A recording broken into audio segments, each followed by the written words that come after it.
शुभ प्रभात, good afternoon, welcome to another blog. कैसे हैं आप सब? आई होप अच्छे होंगे, मैं भी अच्छी हूँ। तो प्लीज़ अपना हालचाल मेरे कमेंट सेक्शन में ज़रूर शेयर कीजिएगा। मैं हूँ आपकी प्यारी हिमाचल पहाड़ी माउंटेन प्रिया। तो आप जैसे कि इस टाइम देख सकते हैं, आज की जो व्लॉग की शुरुआत है वो मैं करने जा रही हूँ अपनी पहाड़ी ट्रेडिशनल डिश के साथ। जी हाँ, खासकर सर्दियों में इस तरह की डिश हमारे यहाँ बनाई जाती है जिसका नाम है घी एंड बाड़ी। ये बहुत ही मीठा होता है खाने को और ये आटे का बनाया जाता है। इसके साथ घी का फ्लेवर यानी कि घी का टेस्ट बहुत ज़्यादा अच्छा होता है, तो इसको घी के साथ ही खाया जाता है। तो आज हम लोग सोच रहे थे कि क्या बनाएं। बाहर मौसम ख़राब था, तो खासकर ऐसे मौसम में तो बहुत ज़्यादा मन करता है मीठा खाने का। तो चलिए एवरीवन, करते हैं आज की इस ब्लॉग की शुरुआत यहीं से। तो बने रहे मेरी वीडियो में। तो तब तक मैं ले लेती हूँ इस स्वीट सी डिश का स्वाद। तो मिलती हूँ आपसे मैं फिर थोड़ी देर में। गुड इवनिंग एवरीवन, स्वागत है आपका मेरा एक नई वीडियो में और एक नया सुंदर से ब्लॉग के साथ। तो हम लोग ये रस्सी उठा के जा रहे हैं खेत के लिए। समय की बात की जाए तो 4:03 हुए हैं। अभी भी हम लोग, जैसे कि आपने देखा, बाड़ी खा के ख़त्म हुए हैं। मैं ना बाड़ी पसंद नहीं करती और आज पता नहीं कुछ मन सा किया कि कुछ मीठा खाना है। तो मैंने बोला मम्मी को, मम्मी बाड़ी बना दो। तो मम्मी ने बना दिया, फट देखे। और लाइट भी नहीं थी, कैमरे की लाइट से ही हम लोगों ने बाड़ी बनाया। अभी भी जस्ट लाइट आई है और लाइट भी आई है। मौसम एकदम से साफ़ हो गया और अभी तो आप देख सकते हैं कितना ख़राब हुआ था और एकदम से। हाँ, आपकी रस्सी ऊपर रखी है मैंने। वही देखो है। तो मौसम बहुत अच्छा हो गया दोबारा से। और कल आज बार है, क्या बार है आज? बुधवार। आज बुधवार है और कल वीरवार है। आज मैं पहले अपने मायके जा रही थी पर मौसम ख़राब होने की वजह से मैं नहीं गई। तब कल का प्रोग्राम बनाया हमने, मैंने मायके जाने का कि मैं कल मायके जाऊंगी। और क्योंकि अब गुन्नू को भी लाना है, 1 महीना पूरा हो चुका है, बहुत बुरा लगा उसका। तो मैंने सोचा अब चले जाते हैं उसको लाने भी। तो अभी हम रस्सी वस्सी उठा के जा रहे हैं घास के लिए। जो यहाँ घर के पास जो टोली लगाई थी ना, ये वाली, जहाँ देखिए तिरपाल लगा हरा हरा, तो ये घास हो चुका है ख़त्म। मतलब जो गाय ने खा लिया उसको ख़त्म कर दी वाली टोली। तो अब एक टोली है यहाँ पर है, ये पर है। इसको हम नहीं लाएंगे, ये हमने एमरजेंसी के लिए रखी होती है, सबसे लास्ट के लिए। तो अब लाएंगे हम जो हमारे दूसरे बगीचे में टोली है वहाँ से। मेरा ना कैमरा बहुत हिलता है और मुझे मेरे सेक्शन में कमेंट भी आया था कि आपका कैमरा बहुत ज़्यादा हिलता है। और ये देखिए, जो ये वाली टोली दिख रही है नीचे, यहाँ से हमें घास लाना है। और एक टोली है ये वाले नीचे, तो यहाँ से भी हम नहीं लाएंगे अभी, वहाँ से वाली टोली से घास लाएंगे। तो आज मैं पहली बार भूजा उठाने जा रही हूँ। पहली बार, अय्या गिर गई थी। पहली बार मैं भूजा उठाने जा रही हूँ। आज तक मैंने ना कभी उठाया नहीं है, जब से ससुराल में शादी की है। कभी घास नहीं उठाया, गोबर नहीं उठाया। गोबर तो वही मुँह से खुद से निकालते वहीं साथ में डाल देते हैं। तो हाँ, खुदाई तो की है शुरू में, जब नई नई शादी हुई थी तब मतलब खुदाई की थी खेतों में। तो कभी घास वगैरह नहीं उठाया, तो आज पहली बार। बल्कि मम्मी मेरे को बोल भी रही थी कि रहने दे, हस्बैंड चले जाएंगे। तो मैंने बोला नहीं, मैं भी ले आ लेती हूँ, इस बहाने व्लॉग भी बन जाएगा। तो ये पतिदेव आ रहे हैं ऊपर से मटक मटक। ये क्या कर रहे हैं?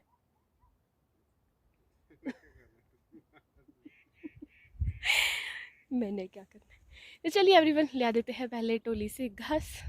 गांठ मेरे रास्ते में है। हेलो यार, चल तो सही तू आगे। मैंने सोचा ओ वाली टोली से लाना होगा, परे वाली टोली से। नहीं, क्यों लाना? अभी अभी जब है चली हुई थी। अच्छा, अभी ये वाली टोली से लाना, इधर वाली टोली से। तो ये हमारे फाइनली जो खेत के वर्क थे, जो मैंने आपको दिखाए, देखिए पूरे खेत साफ़ सुथरे हो चुके हैं और कितने अच्छे लगते हैं। बस अब गोबर डालने को रह गया है और खाद डालने को रह गई है, वो भी जस्ट हम 1-2 दिन में डाल देंगे। पहले मैं अपने मायके से हट के आती हूँ, उसके बाद फिर करेंगे काम। तो ये वाली टोली देखो कैसे घास बाहर से भीग गया। तो हमने तभी टोलियाँ लगाई होती है, जैसे सर्दियों में बारिश होती है, बर्फ़ पड़ती है, तो सिर्फ बाहर से घास गीला होता है और अंदर से बिल्कुल सूखा होता है। तो चलिए एवरीवन, ले आते हैं इस टोली से घास। इन दोनों में ये तो मैंने पीठ के पीछे के लिए लाया हुआ है, ताकि मेरे इस कोटी में घास ना लगे और कुंबर ना लगे। इसको मैं अंदर से डालूंगी, बताती हूँ कैसे कैसे करूँगी मैं। घर दिख रहा है ऊपर।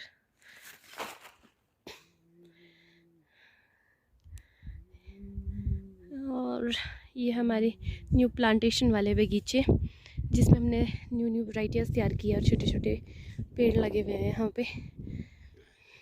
आप सोच रहे होंगे कि ये बगीचा खाली खाली सा क्यों है। एक्चुअली इसमें सारे जितने भी थे ये पुराने पुराने पेड़, तो ये अब बिल्कुल इनका काम तो हो गया है। तो ये सारे अब देखिए नए नए लगाए हमने, ये नए नए हैं। तो सिर्फ 1-2 साल की कसर है, जल्दी ही बगीचा मतलब अच्छे से रिकवर करना शुरू कर देगा।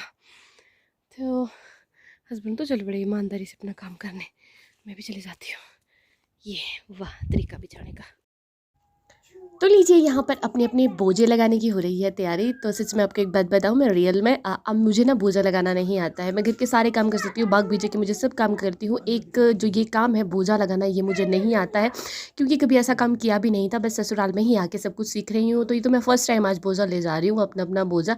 तो कोशिश तो थी पर गिर गया। तो फिर मैंने हस्बैंड से रिक्वेस्ट की कि प्लीज़ मेरे लिए बोझा लगा दो। 12-13 150 रुपये रिश्वत ले रहे हैं मेरे से। लेगा नहीं ऊपर तक। मैं लिखाऊंगा दोबारा फिर आराम से। जल्दी बोल, अभी मौका हाँ है। ठीक है, 150 रुपये दूंगी मैं। मौका मेरे को भाड़ा बढ़िया वाला लगाएंगे ना। दे फिर। अभी नहीं तो घर में दूंगी, अभी इतने सारे भिंडे। तो यहाँ पर फाइनली रिश्वत देकर बोझा लगाने के लिए फोर्स किया जा रहा है, जैसे कि आपने भी शायद ऑडियो सुन लिया होगा। तो यहाँ पर सबसे पहले तो हम लोग क्या करेंगे, पहले मैं हस्बैंड का बोझा लगाएंगे हम दोनों मिलके। उसके बाद तब तक जो मैंने अपने बोझा लगाया था उसको मैं खोल देती हूँ, उसके बाद लगाएंगे फिर अपना बोझा। एक्चुअली इस तरह का जो काम है ये मैं फ़र्स्ट टाइम कर रही हूँ। बाकी मुझे घर के सारे काम आते हैं, सब कुछ मैंने सीखा है अपने ससुराल में भी, कुछ मायके से सीख कर भी आई हूँ। तो इस तरह का जो काम है ये मैंने यहीं पर आकर ही किया है। तो यहाँ पर मैं कोशिश करी थी अपने से लगाने की, पर हस्बैंड ने कहा कि नहीं मैं खुद लगा के देता हूँ और सीख अच्छे से, पहली बार बता रहा हूँ और हमेशा के लिए सीख के रखी हूँ। तो ये मैंने आज सीख लिया लगाना। तो चलिए अब चल पड़ते हम लोग घर के लिए, क्योंकि हम लोगों का यहाँ पर लड़ाई झगड़ा करते हैं कम से कम 1-1.5 घंटा तो यहीं पर ही बीत गया है।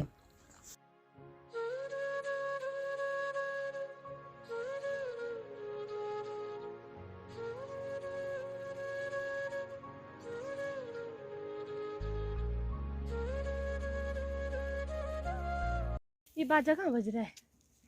चल पड़ेगा तो तू ऊपर तक। मेरे को चलना पड़ेगा, टेढ़ा हट जा। आगे चलो, पीछे चलती हूँ मैं।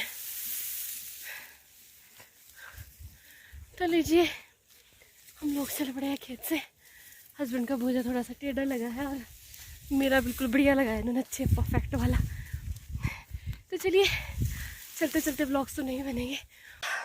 2 ही कदम चली हूँ सिर्फ और सांस लेना मुश्किल हो गया है। और ये मैंने ना अंदर की तरफ से बांधे हुए, क्योंकि मुझे पता था कि मैं कहीं भी फिसलूँगी तो गिर सकता है ये। हे प्रभु मेरे। मैं सोचती हूँ कि कई लोग कैसे कर पाते हैं, काम सारा कर लेती हूँ, बस ये वाला उठाने वाला काम नहीं होता है। तो हाँ, कितने कितने लगाए हुए मेरे को भिंडे? 6 ना, 6 में बड़ा भारी लग रहा है। ये देखो कल के हमने खेत साफ किया और ये कागज कहाँ कहाँ उड़े हुए नीचे जाके। ओहो, 7 भिंडे तो मैंने कम से कम उठा ही लिए होने। नज़दीक से लाने का होता तो मैं नज़दीक से तो फटाफट ला दी थी, मामला फंसा दूर का। तो मैं नज़दीक से भी ले जाती हूँ, खुदाई करवा लो, घर के काम करवा लो, जो काम करने सब कर लेती हूँ, पर ये वाला काम नहीं होता है। तो आज तो मैंने ज़िद की कि मैं खुद ले आती हूँ, इसलिए मैं सोचा चलो ले आ देती हूँ, हस्बैंड के साथ थोड़ी हेल्प हो जाएगी। मम्मी वो देख रहे हैं मेरे को ऊपर से। सास अपनी बहू को देख रही है, कितना बोझा उठाया जरा इसने, कि कितना बोझा उठाया मेरी बहू ने। आधा घंटा डालू। ये देखो मैंने थोड़े से कपड़े भी धोए, अभी कल जा रही थी तो थोड़े बहुत कपड़े वॉश कर लेती हूँ। पानी की टंकी भर गई मम्मी, पानी ओवरफ्लो हो रहा है बाहर। शुक्र है पानी भी आ गया। वो भी फ़ोन करके बोला भैया पानी छोड़ दो, इतनी मुश्किल हो जाती है कई बार। तो वैसे चलो पानी छोड़ा, पर मौसम एकदम से फिर से ख़राब हो गया। फिर मैंने कपड़े धोने स्टॉप कर दिए कि मैं कपड़े नहीं धोऊंगी मैं।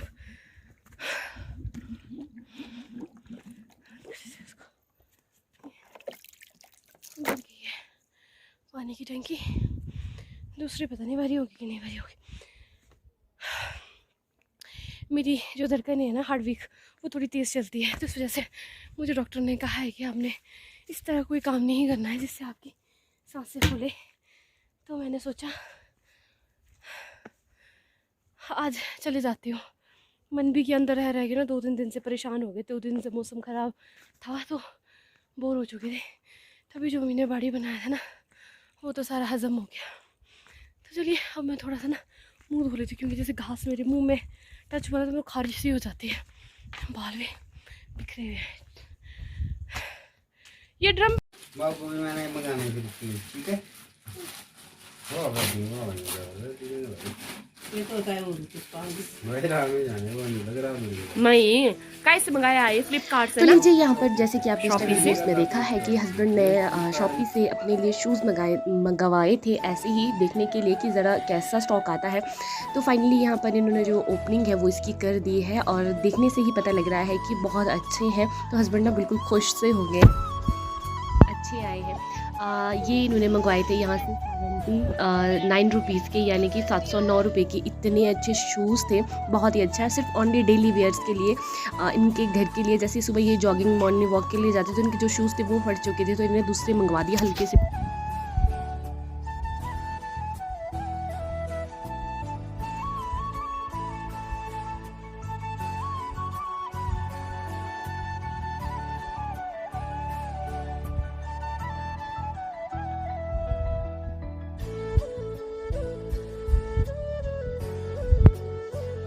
जो मैं आपके साथ शेयर करने वाली हूँ वो आएगी मेरे मायके ही, क्योंकि कल हम जा रहे हैं यहाँ से अपने मायके कोटखाई की तरफ। तो चलिए एवरीवन ब्लॉग बनेगा वहीं का ही। तो okay bye, good night, thanks for watching my video. Okay bye bye.